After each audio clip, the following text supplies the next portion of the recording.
देखिए, कल तक हम लोग पढ़े थे रॉलेट एक्ट, और रॉलेट एक्ट के बाद जालियांवाला बाग हत्याकांड, जो कि 13 अप्रैल 1919 में हुआ था। तो उसी में बताए थे कि जनरल डायर, ये गौर से अगर देखा जाए तो ये 13 अप्रैल, और अगर यहाँ पर आप अगर देखिएगा एक खिलाफत जो अधिवेशन पास हुआ था, कहाँ है, समथिंग मार्च में कहीं लिखे हैं। अच्छा आगे बढ़े। हाँ, सितंबर के अधिवेशन 1920 में पास हुआ था। यहाँ बॉम्बे अधिवेशन मार्च 1919 की खिलाफत कमेटी बनी थी।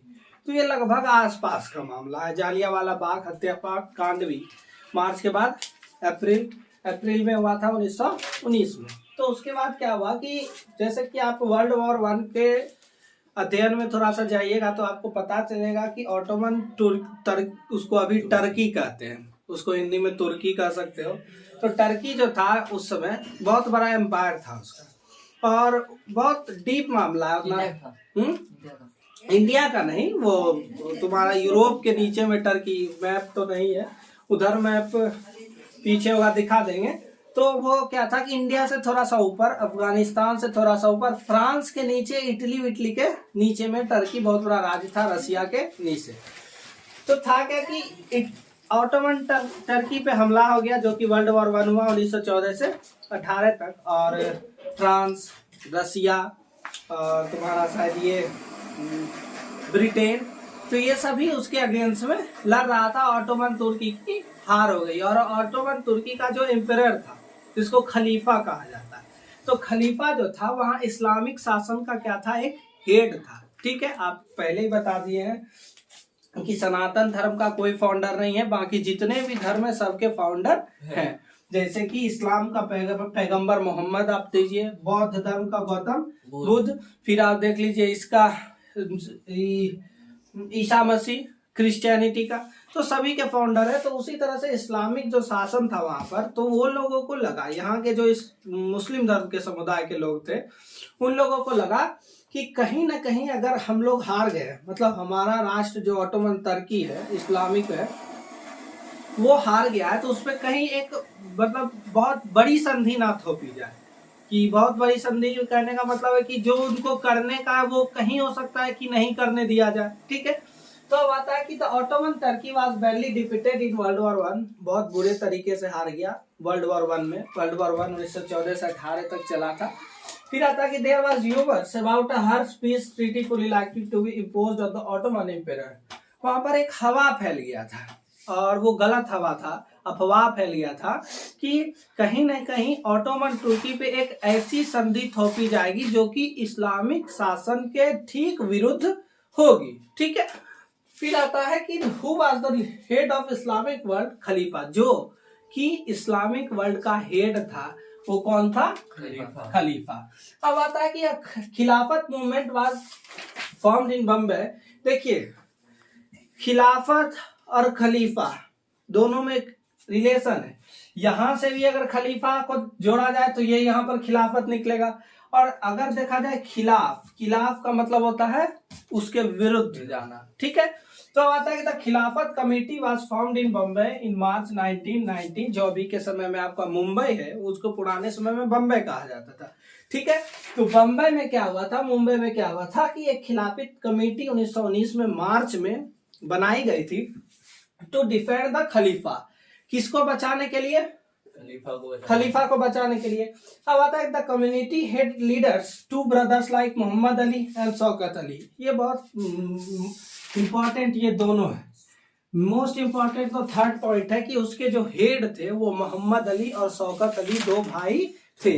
अब मोहम्मद अली जिन्ना नहीं लिख देना, वो दूसरा नाम है। ठीक है, तो मोहम्मद अली और शौकत अली खिलाफत कमेटी जो मार्च 1919 में बम्बई में बनी थी, उसके हेड थे। क्लियर है।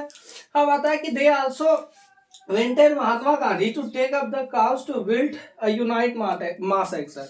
वो किसके पास गए, महात्मा गांधी। किस लिए, तो यूनाइट मास एक्शन, मतलब बहुत बड़े पैमाने पर।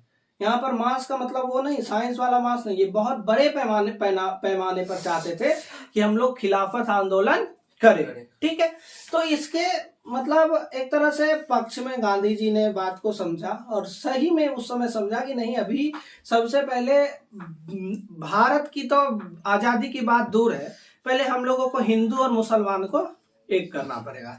तो इसी वजह से क्या हुआ कि एक जो 1920 में आपका अधिवेशन हुआ था, कलकत्ता अधिवेशन में, उसमें दो, एक तो पहली बात है कि तुम्हारा खिलाफत आंदोलन की हो गया कि हम लोग पास कर दिए, दूसरा स्वराज का भी पहले बार वहीं पर से चर्चा उठा था at the Calcutta session, Calcutta अधिवेशन में ऑफ द कांग्रेस। कांग्रेस का हर एक अधिवेशन होता है, लाहौर अधिवेशन, नागपुर अधिवेशन, कलकत्ता अधिवेशन, अलग अलग जगह मीटिंग होता है, तो वहां पर होता था, है नहीं। तो क्या था, कलकत्ता अधिवेशन में एक पास किया गया कि the resolution was pass to launch a non cooperation, असहयोग। सबसे पहला चीज क्या है, असहयोग। असहयोग मतलब क्या है कि एक आपका एक बुक लिखे थे महात्मा गांधी जी, शायद हिंद स्वराज करके कुछ, हिंद स्वराज बुक में वो मेंशन किए थे कि ब्रिटिश की सत्ता अगर चल रही है यहाँ पर तो किसके बदौलत चल रही है, हमारे बदौलत चल रही है।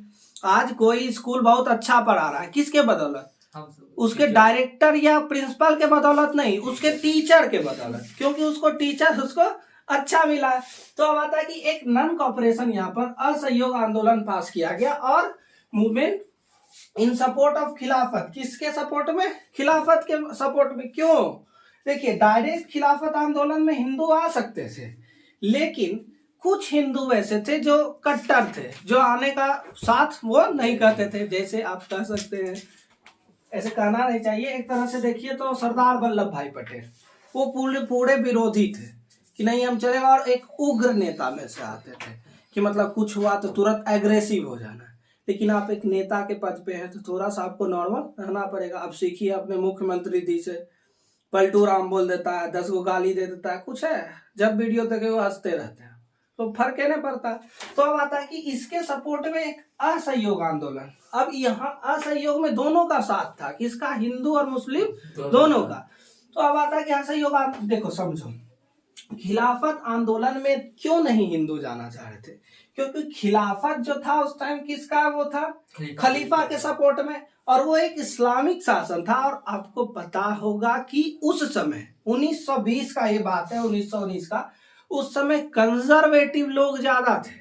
कंजर्वेटिव नाइन्थ में उसका मतलब होता है कि एक तरह से रूढ़िवाद, पुरानी परंपराओं को लेकर चलने वाले, मतलब उसको कहीं ना कहीं वो सोचेगा कि हिंदू मुसलमान अलग ही रहे। और कुछ लोग ऐसे भी होते हैं जिनको एक पैसा का ज्ञान नहीं है लेकिन हिंदू मुस्लिम करते चलेंगे।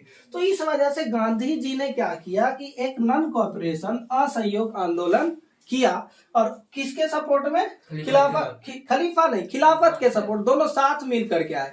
इसका खिलाफत आंदोलन था, इसका असहयोग आंदोलन, ठीक, नॉन कॉपरेशन यही है, असहयोग।